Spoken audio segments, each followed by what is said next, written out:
fun half-up claw clip hairstyle. Begin by gathering all of the hair above your temples, smoothing it back with your fingers, and then tightly secure with a hair elastic. Now create a hole above your hair elastic, and you want to push your ponytail under and up, but only partially through to create a small bun. And then place your claw clip right over your hair elastic.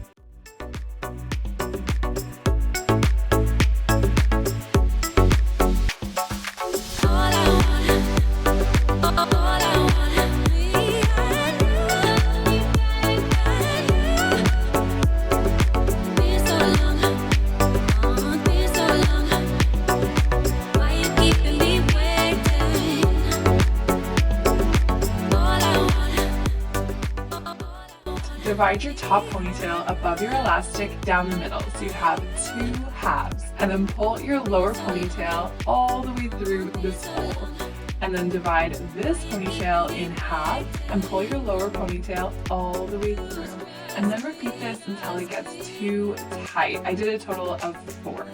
And then of course pinch and pull on the outside of your braid to fan it out, and you'll want to hold on to your elastics while doing this, and this will help create that true pull through look.